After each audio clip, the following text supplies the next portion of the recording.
Sahabat yang dirahmati Allah, kamu ngerasa nggak? Setelah lebaran, ibadah jadi makin berat.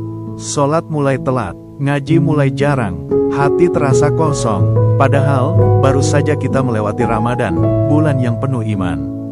Hati-hati, ini bukan hal biasa, dan bisa jadi, ini tanda yang serius. Ingat waktu Ramadan, bangun sahur, terasa ringan. Sholat malam, terasa nikmat. Baca Al-Quran, hati tenang. Masjid penuh, doa mengalir, air mata mudah jatuh. Tapi sekarang, alarm subuh dimatikan. Sholat terasa berat, hati terasa jauh. Kenapa bisa berubah secepat itu? Sahabat yang dirahmati Allah, iman itu tidak selalu stabil. Kadang naik, kadang turun.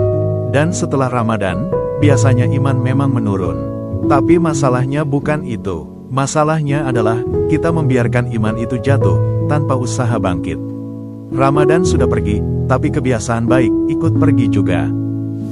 Jujur saja, setelah lebaran, berapa banyak dari kita yang kembali ke kebiasaan lama? Scroll yang gak jelas, lalai dari sholat, lisan mulai lepas, hati mulai keras. Dosa itu, seperti racun. Semakin sering dilakukan, semakin membuat hati mati. Dan ketika hati sudah mulai kotor, ibadah akan terasa berat. Sahabat yang dirahmati Allah, banyak orang menganggap Ramadan hanya sebagai musim ibadah. Datang, lalu pergi, padahal seharusnya, Ramadan itu adalah titik perubahan hidup. Bukan cuma rajin 30 hari, tapi berubah untuk 11 bulan berikutnya. Kalau setelah Ramadan kita kembali seperti dulu, bisa jadi, kita belum benar-benar mengambil pelajaran dari Ramadan.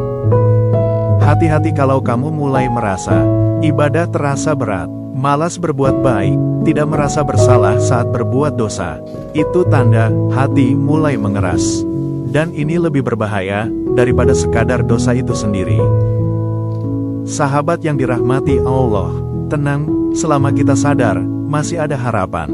Mulai pelan-pelan, jaga sholat 5 waktu tepat waktu. Paksa diri walau berat, kurangi dosa sedikit demi sedikit. Dekatkan diri ke Al-Quran lagi. Ingat, orang yang dicintai Allah, bukan yang sempurna, tapi yang selalu kembali. Sahabat yang dirahmati Allah, kalau kamu merasa video ini kena, jangan di-skip, ini tanda kamu masih peduli. Share ke teman dan keluarga kamu, karena bisa jadi, mereka juga sedang merasakan hal yang sama. Dan semoga, ini jadi jalan kita semua kembali ke Allah.